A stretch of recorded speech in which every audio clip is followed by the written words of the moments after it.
morning, everyone. I am so happy to be here today. So happy. And today is such a happy occasion. So I want to talk to you about happiness. But first, I want to thank a lot of people who've made today possible. Top of the bill to the parents and family members who are here today, thank you. Thank you for entrusting your children's education to us. We will give them the very best education they could receive anywhere in the world in the next 2 years. But also, congratulations. Congratulations for raising children with the talent and the personalities to be accepted into this school. It was phenomenally competitive, and we only accepted the most talented children in Zambia. If your children got in, then that means you have been doing a great job raising them.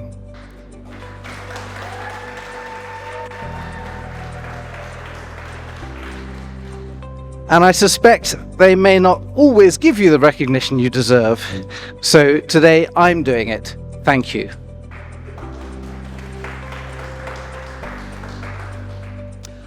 I also want to thank the Crucible Lusaka team.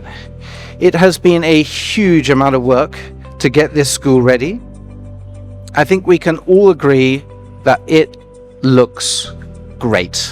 Mr. Lewis and Mrs. Clark led the process to get everything shipshape in time for the students' arrival.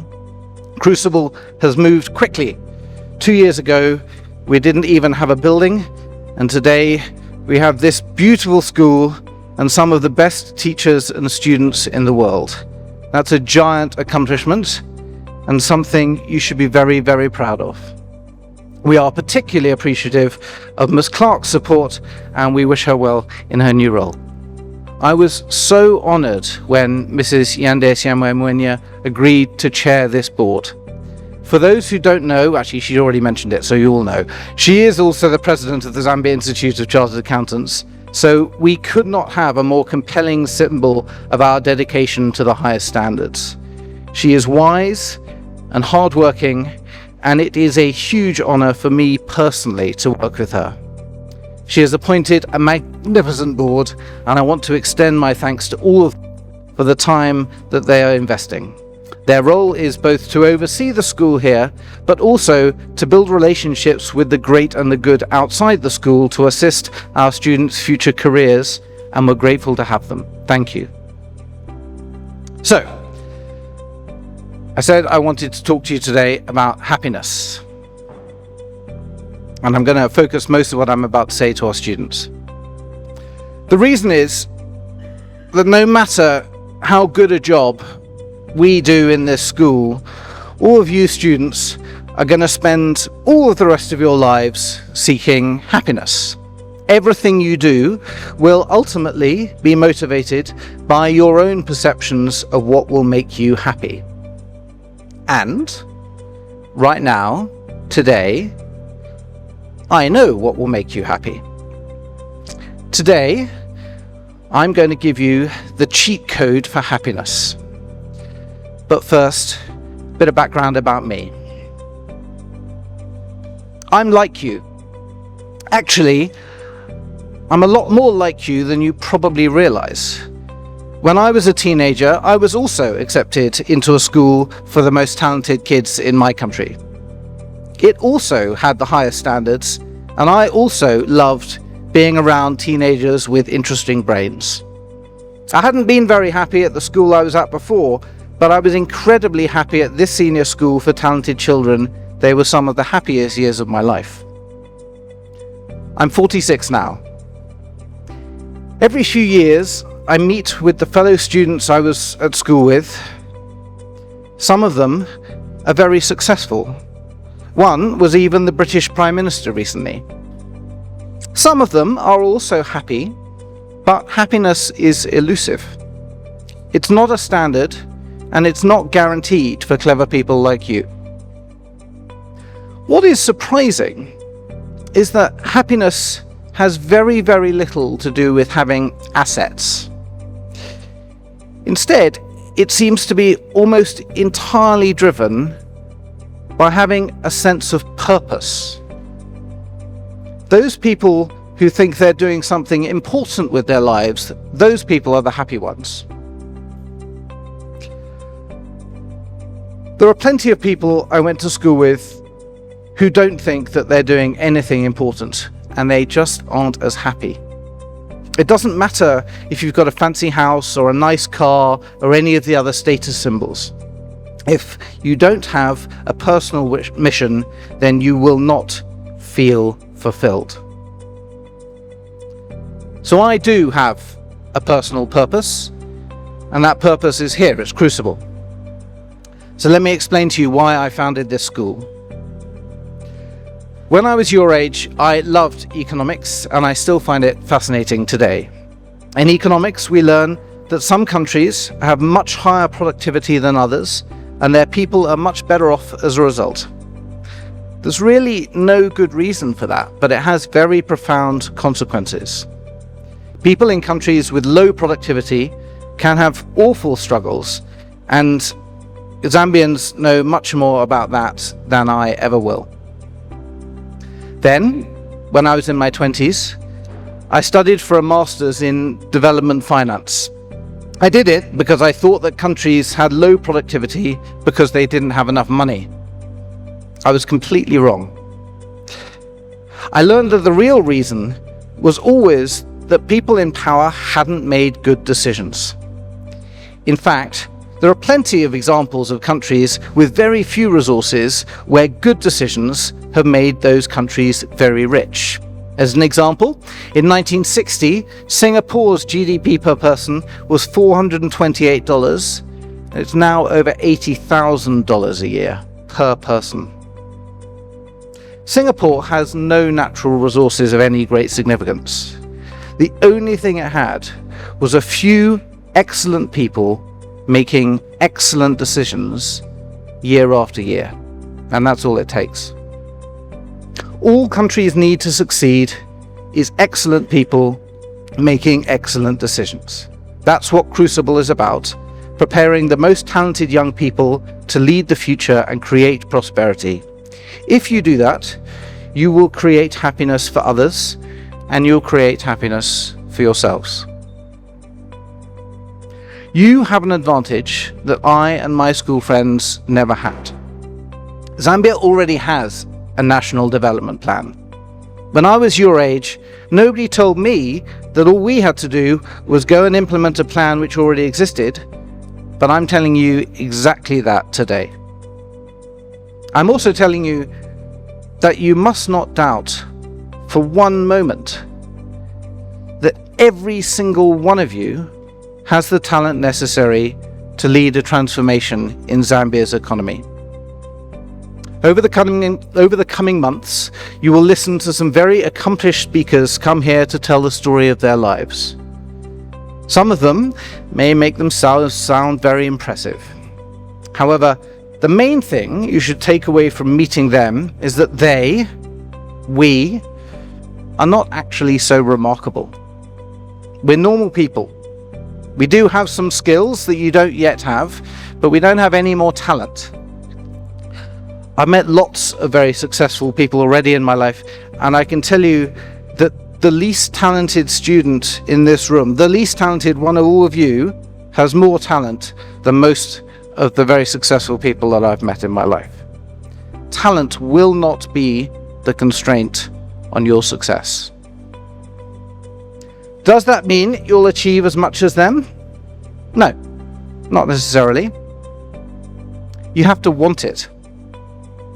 Crucible celebrates ambition as one of our values. It's ambition which will cause you to seek out ways to change the world, and ambition which will make you work hard to achieve them.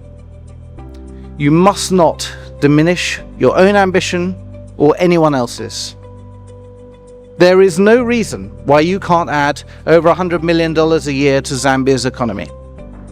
I know. I'm probably worse at maths than all of you, and I managed to do it in the UK.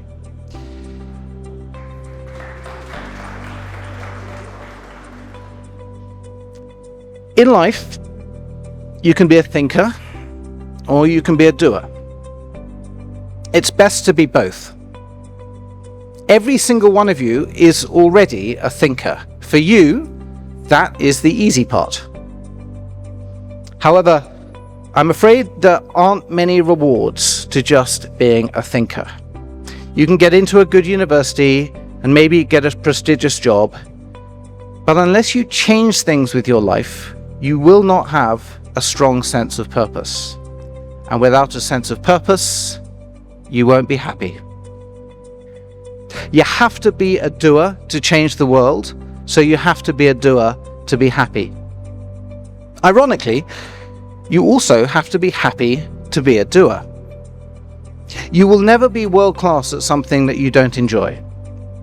And if the rest of your life is a mess, then you'll be distracted, or maybe even depressed, and you won't perform at your best. That's why it's important that you're happy. It's also why we want you to be happy here. Please make sure to check in with Mr. Lewis or the house parents regularly. They want to know that you're happy, and they will change things if you're not. I thought a lot about what advice to give you today. I was like you when I was your age, and of course, there was a lot I didn't know about the world. I've asked myself, what would I tell a younger me, which would really have made a difference in my life? Well, the good news is that at the stage that you're at today, there isn't actually that much extra that you need to know or extra that you need to do to make the best use of this year. If you put the effort in to be good students, then that will be 90% of what you need to achieve. But I do have a few tips. Firstly, when I was your age, I was often quite reluctant to study. That's a smart way of saying lazy. And that matters because doing well at school makes it easy to get other opportunities which are much harder to get later.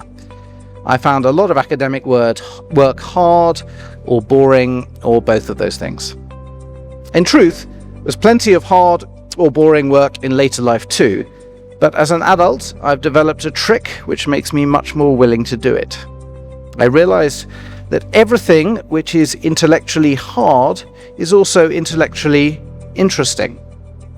If I'm faced with a problem I don't know how to tackle, and then I'm told the answer, it's always a bit of a wow moment, and that's just inherently interesting.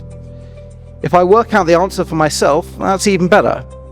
So, 100% of hard topics are interesting. Similarly, 100% of boring tasks are also relaxing. Now, that's obviously not true of physical labor, but it is true of study. If you have to do something which seems tedious, then it probably isn't hard, and you absolutely can frame it as relaxing. You can turn your brain off or think about other things, and once you get used to it, it's actually quite nice. So, literally all of your studies are either going to be interesting or relaxing. Next time you're feeling unmotivated, ask yourself whether the thing you're putting off doing is interesting or relaxing. It'll always be one of those things. My second tip: be aware that your fellow students here today are probably the most capable contacts you'll ever have. Zambia's a small place, and people in this room will have lots of power to help you in the future. You definitely won't be able to guess which of your peers will be successful. In fact, it'll probably surprise you. It may well be the least charismatic, least smart, least popular person who ends up running the country. Nobody I was at school with would have expected me to be one of the more successful alumni, but it happened. So it's worth being nice to everyone all the time. Your network from Crucible Lusaka will be powerful, and your reputation among these people will determine the opportunities which come to you throughout the rest of your life. Finally, start to think about the ways that you can begin to challenge your community even now. I've already talked about having a sense of purpose, how having a sense of purpose will be critical to your happiness in the rest of your life. It's a muscle you want to start building now. It will also affect your ability to get into great universities. They would much rather accept students who've already shown a desire to change the world. So, if you do those 3 things, find all work interesting or relaxing, be nice to everyone, and look for ways to lead, then I guarantee you will make the best possible use of this year at Crucible Lusaka. I'll be back next year to give you some ideas on how to spend your second year too. I'm also looking forward to speaking to you tomorrow in our fireside chat. I may run out of interesting things to say, so please do me a favor and come equipped with the hardest questions you can possibly think of to ask me. I want really hard ones, no easy ones, no why are you so nice questions. I want tough ones. You can do it. You can do it. Thank you.